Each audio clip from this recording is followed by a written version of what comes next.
Good afternoon and welcome to another lecture of this self-knowledge course. Today we'll be studying the lecture Life and the Level of the Being. We will be learning how to transform our lives by raising our level of being. We will discover how we can change our external situations by working on our interior. Well, certainly we ignore the reason for our existence. Who are we? Where do we come from? Where are we going? What do we live for? Why do we live? Unquestionably, the poor intellectual animal, mistakenly called man, not only doesn't know, but also he doesn't even know that he doesn't know. Worst of all is the very difficult and strange situation in which we find ourselves. We ignore the secret of all our tragedies, and yet we are convinced that we know everything. The intellectual humanoid, us, although he boasts of being strong and believes himself to be a man deep down, he is frighteningly weak. We think of ourselves the best. We believe that we can develop wonderfully through kindergarten, urbanity manuals, elementary schools, high school, university, the good prestige of our father, etc., etc. Unfortunately, after so many letters and good manners, titles and money, we well know that any stomach ache makes us sad and that deep down we continue to be unhappy and miserable. And check this. It is enough to read universal history to know that we are the same barbarians of yesteryear and that instead of improving, we have become worse. This 20th century, with all its spectacularity, wars, prostitution, worldwide sodomy, degeneration, sexual abuse, drugs, alcohol, cruelty, extreme perversity, etc., etc., is the mirror in which we must look at ourselves. There is therefore no compelling reason to boast of having reached a higher stage of development, even though we believe that we are technologically advanced. To think that time means progress is absurd. Unfortunately, the ignorant enlightened continue bottled in the dogma of evolution. We have many people believing that we are going soon to ascend to a higher dimension as part of the process of evolution, as if it doesn't exist the involution law. In all the black pages of Black history, we always find the same horrifying cruelties, ambitions, wars. However, our super civilized contemporaries, they are still convinced that this war is something secondary, a passing accident that has nothing to do with their vaunted modern civilization. Certainly, what matters is the way of being of each person. Some people will be drunkards, others tattoo dealers, those honest and these others scoundrels. This is, there is everything in life, and they form the mass. The mass is the sum of the individuals. What is the individual is the mass. The mass is therefore the extension of the individual. The transformation of the masses, of the people, is not possible if the individual, if each person does not transform himself. We tend to believe ourselves superior to other people on this planet and criticize them for their ways of being, for their actions, for their defects, for how evil they are. And the reality is that we are part of the mass of this planet because at one level or another, we all have the same flaws, the same defects. And if we want to get out of that mass, we have to eliminate everything that makes us part of it, everything that makes us vibrate with it. And we do that by raising the level of being. No one can deny that there are different social levels. There are people from the church and from the brothel, etc., etc. Thus, there are also different levels of being. The level of being is a moral level, is what we are really is what we is what we really are on the inside, regardless of the external appearances we may have. What we are internally, splendid or petty, generous or stingy, violent or peaceful, chaste or lustful, attracts the various circumstances of our life. A lustful person will always attract scenes, dramas, and even tragedies of lasciviousness in which he will find himself involved. A drunk will attract drunkards and will always find himself involved in bars and canteens. That is obvious. So, what attracts the usurer, the egoist? How many problems, jails, misfortunes, etc., etc.? What happened to them yesterday happens to them today and will happen to them tomorrow. They always repeat the same mistakes and do not learn the lessons of life. All things are repeated in their own life. They say the same things, they do the same things, they regret the same things. This boring repetition of dramas, comedies, and tragedies will continue as long as we carry within ourselves the undesirable elements of anger, greed, lust, envy, pride, laziness, gluttony, etc., etc. All things, all the circumstances that take place outside of us on the stage of this world are exclusively the reflection of what we carry inside. With just reason, we can solemnly assert that the exterior is the reflection of the interior. When we change internally, and such a change is radical, the exterior, the circumstances, the life change too. So, what is our moral level? Or rather, we would say, what is our level of being? As long as the level of the being does not radically change, the repetition of all our miseries, sins, misfortunes will continue. Very often we have difficult situations with family, with work, with our couple, and we tend to think that we are going to change it only by changing jobs or couples. But we are unaware that wherever we go or whoever we are with, we carry the same psychological burden within us. And by doing this, we do not stop repeating the same mistakes and circumstances and attracting the same kind of people into our lives. So, if we really want a radical change, what we must first understand is what level of being we are at. What we must first understand with complete clarity is that each one of us, whether be proletarian or middle class, rich or miserable, is really in such or such a level of being. We must ask ourselves, what is our level of being? It would not be possible to go to another level if we ignore the level we are currently in. The level of being of the drunkard is different from that one of the Tito dealer, and that of the prostitute very different from that of the maiden. How could we know what our level of being is? Let's start first saying that through self-observation of oneself. But since this sense is so atrophied in us, we can observe everything that is closest to us. This is how the law of attraction really works, attracting what is related to us.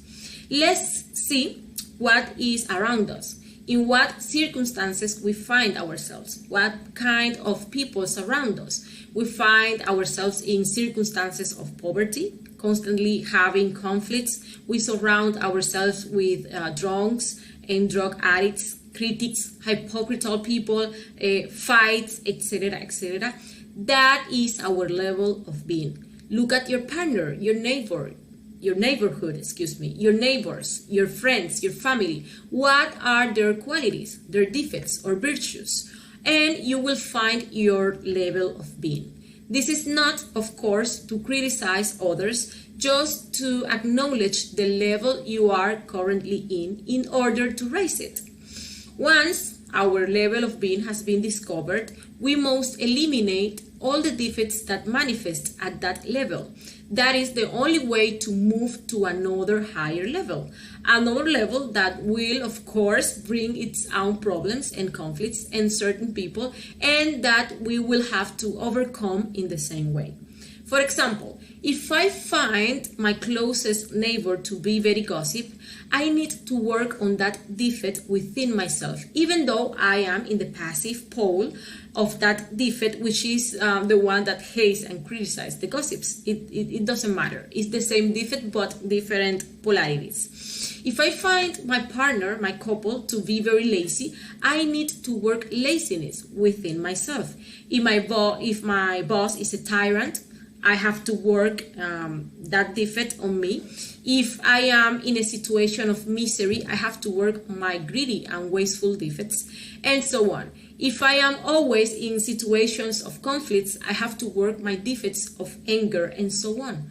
Working from your interior, you'll realize how you can change your exterior.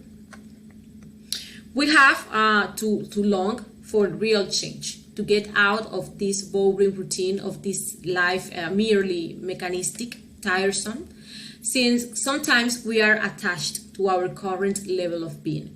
We must recognize those defects within us, stop feeling like victims, and start taking responsibility for our lives and our circumstances. If we are in a certain circumstance, it's due to the defects and that we have, and the karma those defects have generated to us. Now let's imagine a ladder that extends from bottom to top, vertically, and with many steps. Unquestionably, we find ourselves on some of these steps. Downstairs, there will be people worse than us. Upstairs, there will be people better than us. In this extraordinary vertical, in this marvelous stairway, it is clear that we can find all the levels of being. Each person is different, and no one can refute this. Undoubtedly, we are not talking now about ugly or pretty faces or talking about age, okay? There are young and old people who are ready to die, and newborn children. The question of time and years, that of being born, growing, marrying, reproducing, growing old, and dying, is exclusive to the horizontal. In the marvelous staircase, in the vertical, the concept of time does not fit. On the steps of such a scale, we can only find levels of being. The mechanical hope of people is useless. They believe that with time, things will be better. This is how our grandparents and great-grandparents thought, and the facts have precisely come to demonstrate the opposite. The level of being is what counts, and this is vertical. We are on a step, but we can go up to another step. The marvelous ladder of which we are speaking, in which refers to the different levels of being, certainly has nothing to do with linear time. A higher level of being is immediately above us from moment to moment. It is not in any remote horizontal future, but here and now, within ourselves, in the vertical. It is important that anyone can understand that the two lines, horizontal and vertical, meet from moment to moment in our psychological interior and form a cross. The personality develops in the horizontal line of life. It is born and dies within its linear time.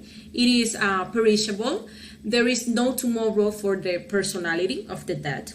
The levels of being, the being itself, is not of time. It has nothing to do with the horizontal line. It is within ourselves now, in the vertical. Unquestionably, such a point is never in the past, nor in the future, but in the present. Whoever wants to discover the mysterious point must look for it here and now, within himself. Exactly at this moment, not a second ahead, not a second behind. The vertical and horizontal poles of the Holy Cross meet at this point. We find ourselves then from moment to moment before two paths, the horizontal and the vertical. Most people walk on the horizontal line. It is evident that the vertical is different. It is the path of the intelligent, the rebels, that of the revolutionaries. When we remember ourselves, we live in a state of self-observation, and when we work on ourselves, we don't identify with all the problems and sorrows of life. In fact, we are following the vertical path. It is certainly never an easy task to eliminate negative emotions, lose all identification with our own way of life, problems of all kinds, business, debts, payment of bills, the telephone, water, electricity, etc., etc. The unemployed, those who for this or that reason have lost their jobs, obviously suffer from lack of money, and they forget themselves. They identify with their own problem. Those who suffer, those who cry, those who have been victims of some betrayal, of a bad payment in life, of ingratitude, slander, or some fraud, they truly forget themselves. Their real intimate being, they completely identify with their moral tragedy, forgetting their own being. Working on oneself is the fundamental characteristic of the vertical path. No one could tread the path of the Great Rebellion if they never work on themselves. The work to which we are referring here is of a psychological type. It deals with certain transformation of the present moment in which we find ourselves. We need to learn to live from moment to moment. For example, a person who is desperate due to some sentimental, economic, or political problem has obviously forgotten himself. If such a person stops for a moment, if he observes the situation and tries to remember himself, and then makes an effort to understand the meaning of his attitude, if he reflects a little, if he thinks that everything happens and that life is illusory, fleeting, and that death reduces all the vanities of the world to ashes, if he understands that his problem is basically nothing more than a will-o'-the-wisp that soon goes out, he will suddenly see with surprise that everything has changed. But as long as he continues there crying and suffering, everything is going to stay the same. So, as we saw, the basis for raising the levels of being is psychological depth, eliminating each one of our negative ways of being, raising our levels of being. The next thing we are going to do is merge these levels of being into levels of consciousness. The levels of being will allow us to change our own lives, but the levels of consciousness are what will bring us closer to our own being, to our inner God. And those levels of consciousness are seen in our spine. And to scale those levels of consciousness, we are going to do it through the practice of suprasex, in which we are going to make those sparks of consciousness that we have been rescuing from the ego ascend through our spinal column. Psychological death is going to be the basis for ascent and spiritual birth, achieved with the practice of suprasex, which is going to give us the hate. And if we practice sacrifice for humanity, teaching others how to change their lives, then that love will serve as the impetus to ascend faster. Transforming mechanical reactions is possible through logical confrontation and intimate self-reflection of the being. It is evident that people react mechanically to the various circumstances of life. They always tend to become victims. When someone flatters them, they smile. When they are humiliated, they suffer. They insult if they are insulted. They hurt if they are hurt. They are never free. Their fellow men have power to lead them from joy to sadness, from hope to despair. Each one of those people who follow the horizontal path resembles a musical instrument, where each one of their peers plays what they want. That one who learns to transform the mechanical reactions actually enters the vertical path. This represents a fundamental change in the level of being, which is an extraordinary result of the psychological rebellion. To finish today's lecture, we need to know that identifying ourselves with the things of life prevents us from raising levels of the being, but criticism makes us lower the levels of being that we had already present. Example, if my level of being was that of an alcoholic addict, I raise my level of being and understand all the people who are slaves to alcohol by eliminating that defect. But if instead of understanding and, I start criticizing the people that are still in that level or a level that is lower than mine, by law of equalization, I will return to their level and I will begin to attract those people and circumstances into my life again because of criticism, lack of understanding, and love. Okay, because all these things lower our level of being. Also, if you make the mistake of criticizing someone who is at a higher level of being than you, then as a consequence, you will end up going down to the levels of being from where that person drew the wisdom and consciousness to ascend. So, it is important to understand that criticism only shows a lack of understanding and a lack of consciousness. Therefore, if we want to continue ascending more and more our levels of being, we must learn not to criticize. And well, thank you very much for being here. This being the lecture for today. If you have any questions, you can leave them in the comments section. And also, let me invite you to the next conference where we will learn what is exoterism, what is really esotericism, and how can we differentiate it from the pseudo-esotericism that is so abundant today in many spiritual schools or religions. So thank you very much. Bye. Until next time.